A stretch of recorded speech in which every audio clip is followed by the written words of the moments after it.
हर हर महादेव। प्रिय दर्शकों नमस्कार। आप सभी का परमार्थ चैनल पर बहुत बहुत स्वागत है। हृदय में विराजमान सर्वांतर्यामी अतुल तेज संपन्न भगवान राघवेंद्र को प्रणाम करते हुए आज मैं आप सभी को आपके जीवन में आने वाले एक विशेष दिन, जिसे हम जन्मदिन, जन्म दिवस और जन्मोत्सव के नाम से जानते हैं। जन्मदिन के दिन विशेष कार्य करने से विशेष फल जीवन में प्राप्त होता है। तो हमें अपना जन्मदिन कैसे मनाना चाहिए, जन्मदिन में क्या क्या करना चाहिए और क्या नहीं करना चाहिए, और विशेष रूप से कौन कौन से कार्य करना ही करना है, तो आइए जानते हैं धर्मशास्त्रों के अनुसार जन्म दिवस मनाने की विधि। हमें अपना जन्म दिवस विशेष कार्य करके मनाना चाहिए। जो हम आजकल बर्थडे पार्टी मनाते हैं, केक काटना, कैंडल बुझाना, डीजे बजाना, नाचना, डांस करना, फ्रेंड्स बुलाना, इस पाश्चात्य संस्कृति का जो हम अनुकरण कर रहे हैं, तो क्या यह विधि हमारे शास्त्र या हमारी सनातन संस्कृति बतलाती है? नहीं। तो आइए जानते हैं अपने धर्मशास्त्रों के निर्देशानुसार कैसे मनाना चाहिए अपना जन्मदिन। तो हमारे शास्त्र 5 ऐसे सूत्र बतलाते हैं जिनका अनुकरण जन्मदिन के दिन हमें अवश्य ही करना चाहिए, जिससे हमारा जन्मदिन विशेष और दिव्य हो जाता है। तो आइए जानते हैं। सर्वप्रथम आदित्य पुराण पहला सूत्र बतलाता है, सर्वैश्च जन्मदिवसे स्नातो मंगलवारिभिः। पहला सूत्र कहता है, जब भी आपका जन्म दिवस आता है उस दिन आपको प्रातःकाल जल्दी जगना चाहिए और जगकर सर्वप्रथम हथेलियों के दर्शन कर इस श्लोक को बोलना चाहिए, कराग्रे वसते लक्ष्मी, कर मध्ये सरस्वती, कर मूले स्थितो ब्रह्मा, प्रभाते कर दर्शनम। इस मंत्र को बोल करके हथेलियों के दर्शन करें। तत्पश्चात फिर माता पृथ्वी को प्रणाम कर इस श्लोक को बोलना चाहिए, समुद्रवसने देवी, पर्वतस्तन मंडिते, विष्णुपत्नी नमस्तुभ्यं, पादस्पर्शं क्षमस्व मे। इस प्रकार से हथेलियों के दर्शन कर पृथ्वी माता को प्रणाम करके नित्य कर्म करने चाहिए। नित्य कर्म करके स्नान कर लेना चाहिए।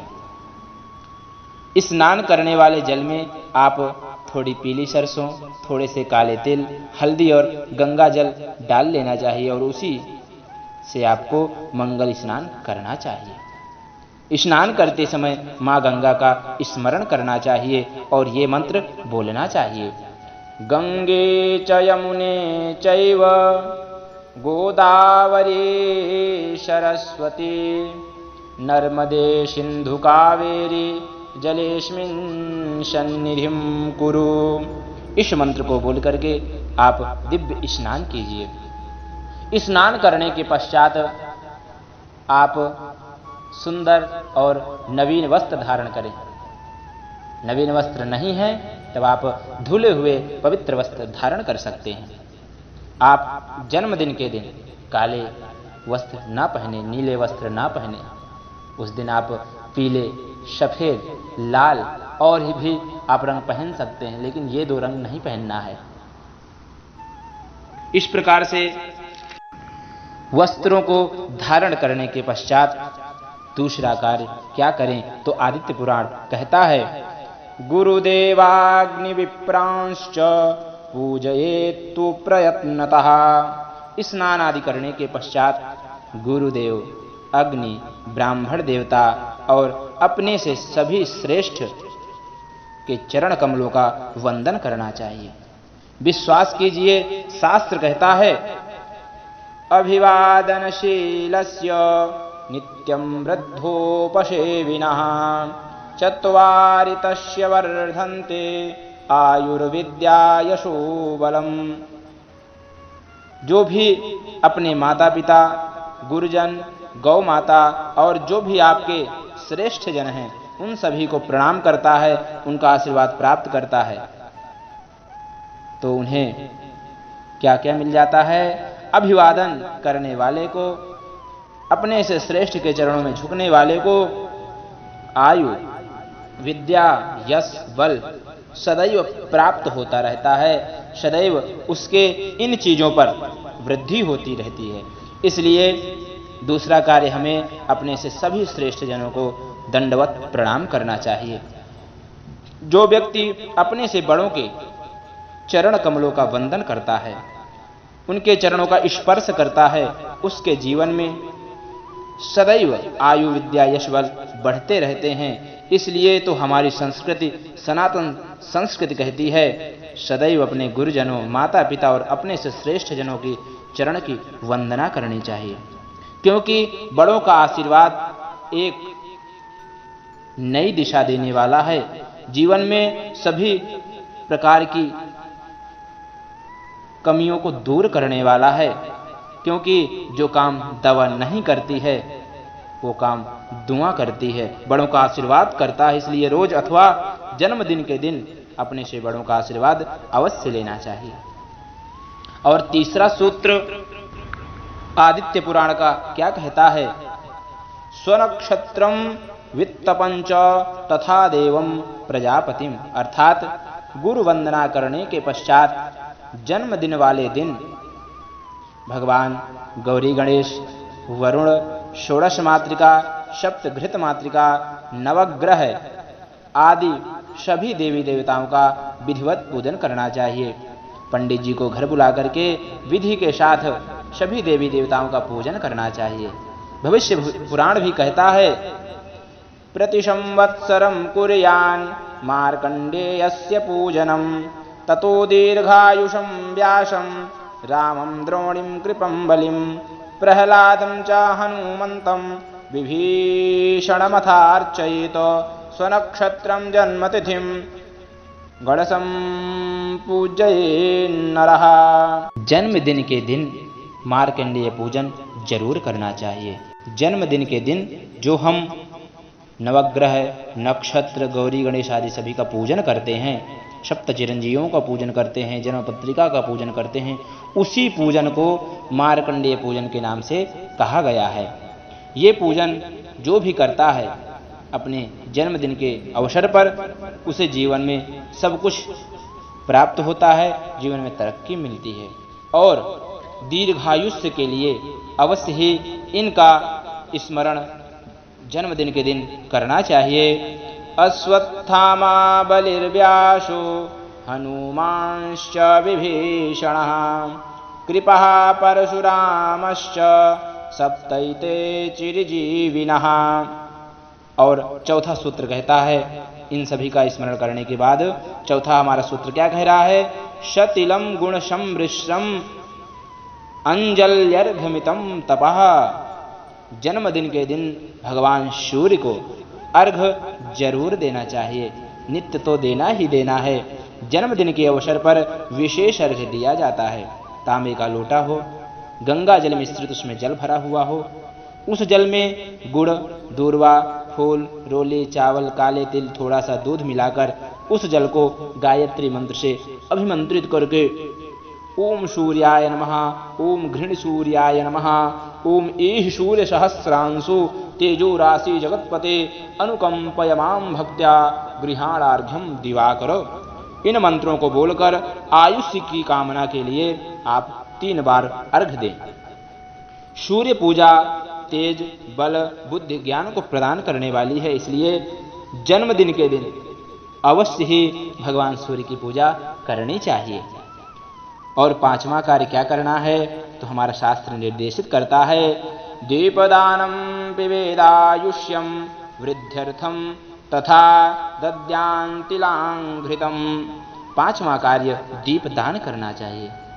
आप जितने वर्ष के हो गए हैं उतने दीपक जलाकर, देसी घी के दीपक जलाना है, उतने दीपक जला करके भगवान के सम्मुख या मंदिर में, पवित्र तीर्थ स्थल पर, नदी किनारे, गौशाला, वृंदावन अर्थात तुलसी जी के निकट, लक्ष्मी नारायण भगवान के निकट, ग्राम देवता, कुल देवता, पीपल आदि सभी जो भी आपके इष्ट देव हैं उनके समक्ष दीपदान अवश्य करना चाहिए।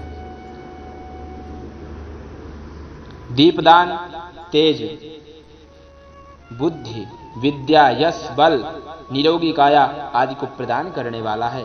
तो आप जन्मदिन के दिन अवश्य ही दीपदान करें, ये हमारी संस्कृति कहती है। जन्मदिन में जलाई गई कैंडल या दीपक बुझाना नहीं चाहिए, ये हमारी संस्कृति नहीं है। दीपक जलाकर बुझाने से जीवन अंधकारमय हो जाता है। हमारा शास्त्र कहता है, हमारी संस्कृति कहती है, तमसो मा ज्योतिर्गमय, अंधकार से प्रकाश की ओर जाना चाहिए, प्रकाश में ही उत्सव मनाना चाहिए। प्रकाश है तो ही जीवन प्रकाशित होता है। इसलिए दीपक या कैंडल कभी नहीं बुझानी चाहिए। कैंडल बुझाना पाश्चात्य संस्कृति है। सनातन संस्कृति तो प्रत्येक उत्सव दीपक जलाकर ही मनाती है। तो आप पांचवा कार्य दीपदान अवश्य करें।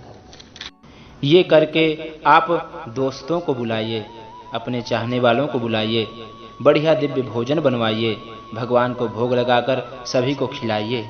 ये आनंद प्रदान करेगा और जीवन में खुशियां बांटेगा, भरेगा। इस प्रकार से आप जन्मदिन मना करके इसके बाद आप असहायों की सेवा करें, दीन दुखियों की सेवा करें, उनको भी भोजन कराएं, उनके लिए भी दान दें, माता गौ के लिए भी हरा डालें। इसी प्रकार से हमारी सनातन संस्कृति कहती है आपको अपने जन्म दिवस को मनाना चाहिए, वृक्षारोपण करना चाहिए, प्याऊ बनवाने चाहिए। जो भी हो सके हमें परोपकार के लिए उस दिन अवश्य ही कार्य करना चाहिए। और मैं तो ये भी कहता हूं आपसे कि आप जन्म दिवस के दिन जरूर से जरूर भगवान भोलेनाथ का रुद्राभिषेक अवश्य करें, उनका पूजन अवश्य कीजिए, क्योंकि हमारा शास्त्र यह भी कह रहा है, मध्वाज्य दधि संयुक्ता दुर्वा मृत्युंजयेन च जुह्याद्वै सहस्रम तु शतमष्टोत्तरम तुवा। हमारा शास्त्र क्या कह रहा है? 108 बार कम से कम भगवान के महामृत्युंजय मंत्र का जाप करना चाहिए। दूध, दही, घी, चीनी आदि से भगवान का दिव्य रुद्राभिषेक करें, दिव्य पूजन करें और छोटा सा हवन भी करें। शिव पूजा, रुद्राभिषेक जन्म दिवस पर अवश्य करें। भगवान शिव विद्या, ज्ञान आदि को प्रदान करने वाले हैं, तो शिव पूजन आप लोग अवश्य करें। और अब हम यह जानते हैं कि हमको अपने जन्मदिन के दिन क्या नहीं करना चाहिए। तो हमारा शास्त्र कहता है, खंडनम नख केशानाम मैथुनाध्वगमऊ तथा आमिषम कलहम हिंसा वर्षवृद्धौ विवर्जयेत। अर्थात जन्मदिन के दिन बाल नहीं कटवाना चाहिए, दाढ़ी सेट नहीं करवानी चाहिए, नाखून नहीं काटना चाहिए, मदिरापान नहीं करना चाहिए, झूठ नहीं बोलना चाहिए, लड़ाई झगड़ा नहीं करना चाहिए, मांस का भक्षण नहीं करना चाहिए। अर्थात कोई भी उस दिन गलत कार्य नहीं करना चाहिए। ये सब करने से जीवन खराब हो जाता है और यह सब कभी भी आपको नहीं करना है। और हमारा शास्त्र यह भी कह रहा है, मृते जन्मनि संक्रांतौ श्राद्धै जन्मदिने तथा अस्पृश्य स्पर्शने चैव नास्नायुष्णवारिणाम। जन्मदिन के दिन अपवित्र वस्तु का स्पर्श नहीं करना चाहिए, अर्थात जो छूने वाली चीज नहीं है उसको नहीं छूना चाहिए। गर्म पानी से भी स्नान नहीं करना चाहिए। और भी हमारा शास्त्र कहता है, सप्तम्यां रविवारे च गृहे जन्मदिने तथा भृत्यपुत्रं कलत्रार्थी न कुर्यात् तिलतर्पणम्। ये सदैव याद रखना, जन्मदिन के दिन अपने पितरों को तिल युक्त जल से तर्पण नहीं करना चाहिए, ये हमारा शास्त्र कहता है। इस प्रकार आप शास्त्र विधि से जन्मदिन मनाने का प्रयास कीजिए। और अपने जन्मदिन को सभी के लिए मिसाल बनाइए। जीवन में आप सभी खुशियों को पाएंगे, भगवान आप पर सदैव कृपा बरसाएंगे। वीडियो को देखकर जो भी जन्मदिन इस शास्त्र विधि से मनाएगा, उसके लिए इस वीडियो के माध्यम से हमारी तरफ से बहुत बहुत शुभकामनाएं और उसके लिए ऐसा आशीर्वाद। जीवेम शरदः शतं शतं जीवेम शरदः। आपका जीवन भगवान की कृपा से सुखमय व्यतीत हो और भगवान की कृपा आप पर सदैव बरसती रहे। आपको वीडियो कैसा लगा कमेंट के द्वारा अवश्य बताएं और चैनल से जुड़ने के लिए चैनल को सब्सक्राइब अवश्य कर लें। आपको ऐसे वीडियो प्राप्त होते रहेंगे, आप उनका भी लाभ लेते रहेंगे। धन्यवाद। हर हर महादेव। ओम हरि ओम हरि ओम हरि ओम।